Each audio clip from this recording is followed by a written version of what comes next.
What is up, YouTube? Thanks for coming back for part 2 of my back from vacation little mini series. So it's taken me a lot longer to get this together than I anticipated, between the rain, things going on with work, having to work late at night, family things, kids and soccer. So there's been just a lot going on. Plus I have to start studying through work for a renewal of one of my certifications that expires in the beginning of August. So that's kind of a big deal. So I've been trying to jump back and forth between that. So I've been a little bit slacking.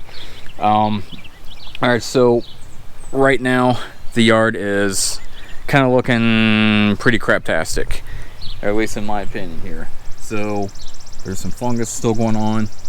I'll go on about that in a minute. It went from a monsoon and raining every day to 4 or 5 days without rain, and immediately went into heat stress. I do have a couple spots of fine fescue. They're already checking out. There's some spots down through here that you can see is brown. That I kind of notice about every year is some of the normal spots that check out on me pretty quick. So it's just some fine fescue in there that kind of goes out pretty quick on me. But some of these other spots, there is some fungus in here. So we'll get to that as well. Now, I did go through and I tried to stripe the yard because Jeremy of the Greener Lawn was doing a YouTube stripe contest. So I sent him my submission. It's not going to be that great. It's definitely not the best that it has looked, but I went ahead and submitted because why not? Alright, if you recall, I had a huge laundry list of stuff that I needed to get done. One of them was I needed to blanket spray the backyard for nutsedge. What I did is I mixed up a 2 packs of the Sedgehammer, spread that across the backyard. I didn't record me putting it down. I did record kind of the prep of getting everything in right here. Oh, one more thing. So I saw Ryan Knorr was doing up his PPE and putting a bunch of stuff together to sharpen his blades. I don't think he still had enough PPE. I'm going to show you how to do it.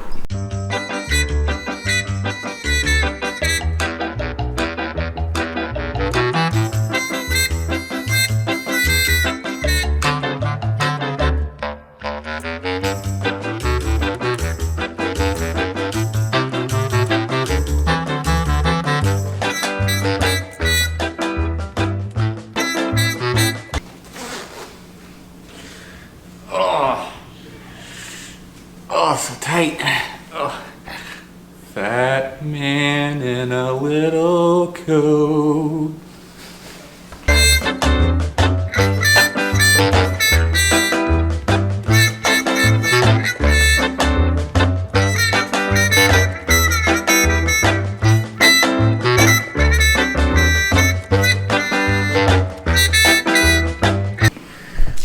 Oh. One more thing, and real low, Dad, this one's for you.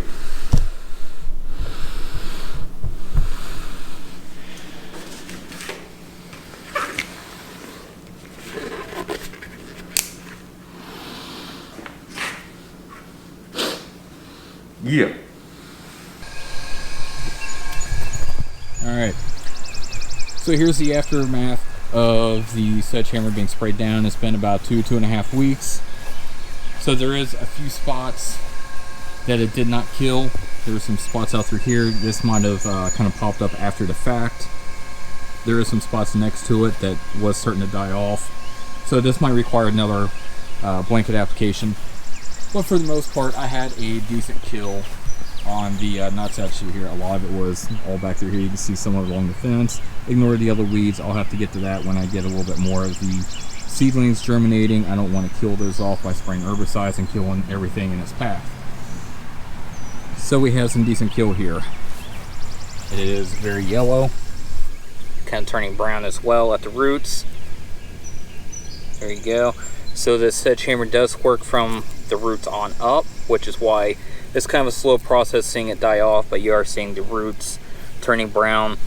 So a couple more days, the rest of this will be killed off, and this should be bye-bye nutsedge. Now we'll get another application and go across some of this other areas. just to make sure the rest of this is killed off, and then the spots that I did not kill will finally die off. Now, I did do stuff in the front as well. Let's take a look there. Alright, so we had kind of the same deal out here. I had an area here that is pretty heavily infested with nutsedge. I was originally planning on mixing up some dismiss, Fusilade, and Triclopyr, and going across pretty much everything and hitting up the weeds that I have throughout the yard. However, I cannot spray dismiss just due to the fact that when I've been trying to mow the yard, it's been in between rains because it rained so much. So trying to mow and then put dismiss down, it's just the timing wasn't working well with it. But I was able to get the Sedgehammer down. Now this has been about a week and a half. And we can see that is yellowing out. We're getting some brown spots on there. So this is starting to die off. Now, there is some other spots, and I will kind of give you an idea on this. So, this stuff here, I thought this was crabgrass.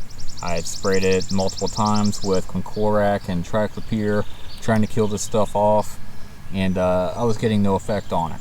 Now you can see here, I am getting some browning on the tip there, but the reason behind that was after I had sprayed the Fungicide and I had no effect, I started asking around and was told that that does not look like crabgrass. It's actually something more like dallisgrass.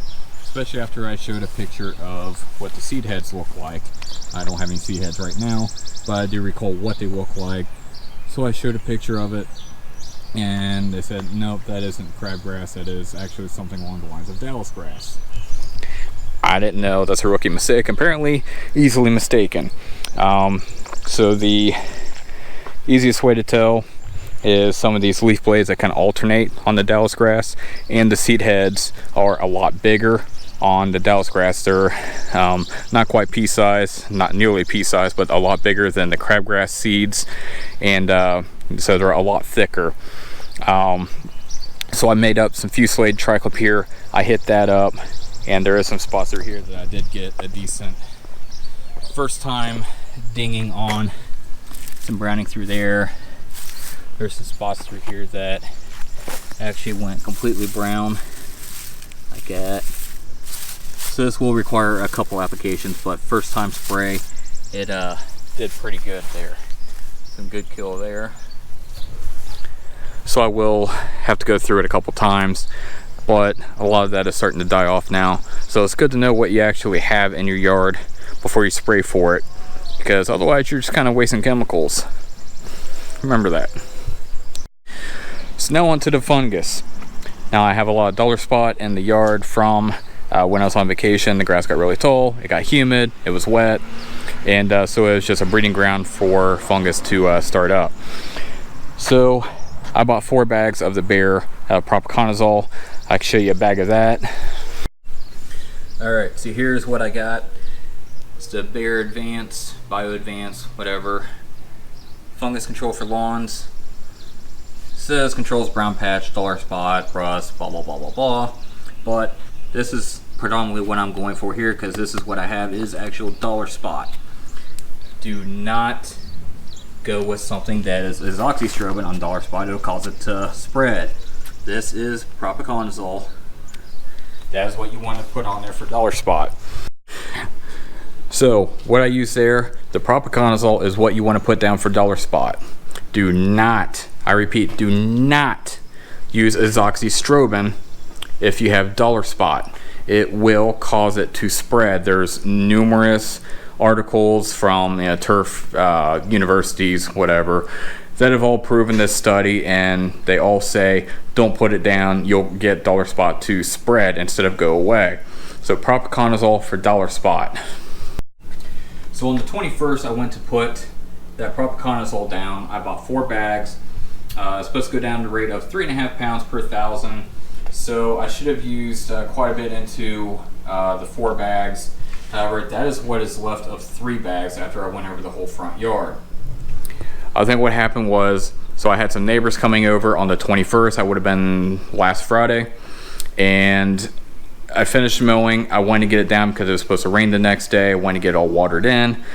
I threw the stuff in there and I took off running, literally probably about twice as quick as what I should have. So a lot of the product didn't get put down. So I have a lot left over. My plan today is I'm going to get the 4th bag, throw it in there, and go over it again. That way I can get the rest of it down at what should be pretty close to the curative rate. And we'll hope for the best on that. It's already 11:30. It's getting hot out. Just in my garage, I'm starting to sweat. So I need to hurry up and get this down real quick. So let's go.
Those stripes though, even with stress, looks alright. Not too shabby. Alright, so I got my fungicide down. I still had quite a bit left over, so I just kind of went over it again. The rate was a little bit better this time. I slowed myself down, was able to take my time with it. I did have my my youngest daughter play camera girl for a couple minutes, so it might be it's kind of bouncing around. It might be way off from where I was at, but I wanted to give her a chance to play camera girl. So everything is down. I've pretty much got my whole list done. The only thing I got left is to water. I did this area yesterday, so I've got my side yard over there. I need to water that, but things are at least finally done. Now I just got to kind of play recovery on this lawn from the heat stress, the fungus. So it'll start to look better, but that finally does it for part 2. Sorry again it took so long to get it up and post it up, but you know, it is what it is. So thanks for watching. I'll catch you in the next video.